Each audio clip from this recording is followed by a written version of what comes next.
You should learn to use the 3 T's in your singing. T1, which is also nicknamed Kermit. Hi everybody, welcome back to the Studio West YouTube channel! Is very useful for a sound like this. And I wish you joy and happiness. But above all this, I wish you. But it can also get you a sound like this. It can't be said I'm an early bird. It's 10 o'clock before I say a word. Baby, I can never tell. How do you sleep so well? I know it's hard to believe that This voice would have something to do with... getting that sound Hosier has. But hear me out. If I do these 3 things, number 1, bite. So I'm showing the top set of teeth and the bottom set of teeth. 2, stick the jaw forward. Like that. And 3, have a breathy voice quality. Then it really disguises the fact that I'm doing this. It can't be said I'm an early bird. It's 10 o'clock before I say a word. Maybe I can never tell. How do you sleep so well?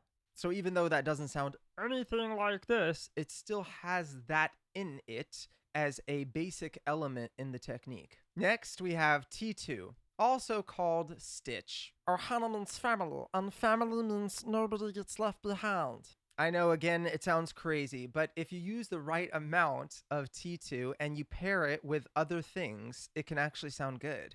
Here's an example. Now, baby, come on. Don't claim that love you never let me feel. And here's another example. It doesn't matter what I say, yeah, as long as I sing with inflection.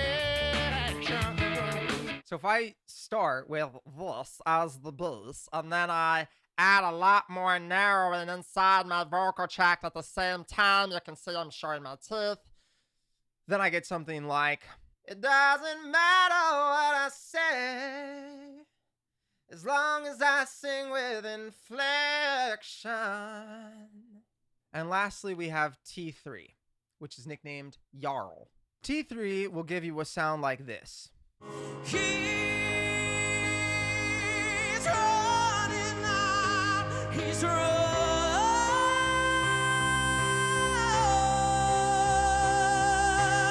It can also give you a sound like this. I wish that I could cry,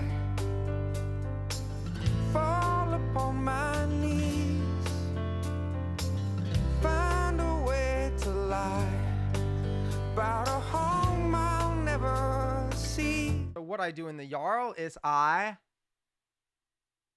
condense my tongue like that. What you'll see is that the tip pulls back from my lower teeth like that.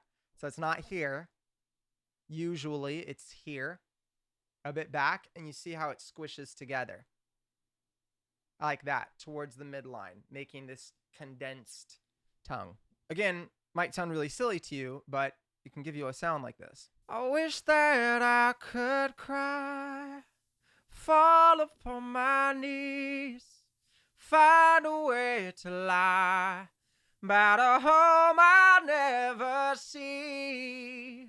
If you're interested in learning more about these techniques and other techniques, especially when it comes to the tongue and the massive effect that it has on your tone and controlling your voice in general, then check out the link in the description, because I'm going to be joining my friend for a workshop exclusively about the tongue, and I'm super excited to present these ideas and to work with people hands-on. If you're watching this after the workshop has happened, then be sure to sign up to my mailing list where you'll find out about future workshops I'm doing.